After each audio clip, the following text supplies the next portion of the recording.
A very interesting interview with Tucker last night. Juan Williams, political analyst, author of the book We the People, former White House political director for President George W. Bush, Matt Schlapp. And Matt and Juan in a million, good morning to both of you. Good morning, Bill. This has really come into focus this past week when you think about Jeff Sessions' speech the other day. Let's get to that in a moment. But first, Matt, Dershowitz is making the case that if the president wanted to speak there, they'd make it happen. Or if a liberal activist wanted to speak at Berkeley, they'd make it happen. Is he right about that? Yeah, or it's given security concerns, do you have to notify police? This is a really interesting element to what Alan Dershowitz, who might be my second favorite liberal behind Juan Williams, who is saying, and he voted for Hillary Clinton, by the way, and he is literally being chilled with his First Amendment rights because he is a strong liberal voice for the state of Israel. And as we all know, on college campuses and in a lot of elite institutions, the state of Israel is something that they are trying to force boycotts on, not allowing their endowments to invest in Israeli companies because they believe that they are an oppressor nation. By the way, Israel is the only, or is a strong democracy in the region. So I think the idea that you could sue on the fact that your point of view, and in this case a conservative point of view, is not being given the equal time that the liberal point of view is being given on campus is a novel way to approach it, and I'm all for it. Well, they spent $600 grand, what, in security for the last time around? Yeah. Wasn't that Ben Shapiro, I believe, at Berkeley? Yeah. That's right. You know, Juan, Dershowitz is making the case that we are testing Berkeley at this point. What do you think gives? Well, I think we're testing the limits of putting in place as limits on free speech, which I think is kind of anti-American. But I understand. To take this Berkeley position seriously, as you just said, they had to spend hundreds of thousands of dollars when you last had a conservative speaker on campus. I don't know that I would classify Dershowitz necessarily as conservative. Here is strongly pro-Israel, and I don't know if, in fact, pro-Palestinian speakers have been allowed to speak on campus without the 8-week rule. But in the aftermath of Charlottesville and other things, you have to anticipate the potential for violent confrontation. The university, in terms of public safety, has every right to do that. But he's making the case that the school is picking and choosing. Well, that's the thing. If they are, Bill, well, that's totally illegitimate and totally unconscionable given an American society that prizes free speech. Okay, now a bigger issue, gentlemen, to both of you. This is what Jeff Sessions said just 2 days ago.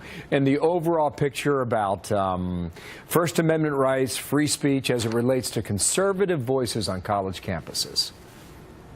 Who decides what is offensive and what is acceptable? The university is about the search for truth, not the imposition of truth by a government censor. Matt, when you hear that, and I know you saw the speech the other day, is this administration going to make headway when it comes to this? Do campuses care? Are they listening? And can they elicit change? Yeah, absolutely. As a matter of fact, I talked to Jeff Sessions literally as he left the Georgetown campus, and I asked him that very question about, like, what are you actually going to do? And he is using the power of the Department of Justice to weigh in with briefs in these legal matters to say that the first something that this administration takes really clear. I mean, Bill, you got to think about it. Those amendments were written in an order. There's a sequence to it.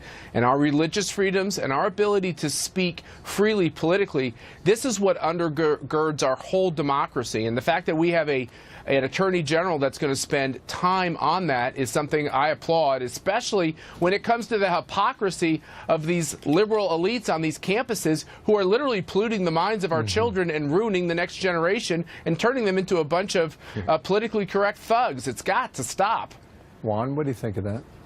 Well, I don't know that conservative speakers aren't welcomed on campus. I think that the universities themselves, the faculties, the people who choose speakers, overwhelmingly liberal, so let's not debate that. But I do think that after, again, what happened in Charlottesville, there's a strong sentiment that you don't want to invite people on campus who are provocateurs, who are there to try to, you know, promote the kind of anti-democratic principles and hatred that, you know, that too is un-American. So I think the you have to somehow They could draw a have line prevented about that. what is hate They could have speech. prevented that violence in Charlottesville, and we all They know could that. have. I mean, They could have. The security forces were there. and they who- were never given the order. That's right, Bill. That's exactly right. And the fact is that when it comes to all of these protests against these conservative speakers on campus, you really believe this is spontaneous? I don't. I think they want 8 weeks' notice so the left can get all ginned up and that they are Okay. funded by the same people and they cause chaos. And I don't think that is consistent with academic freedom.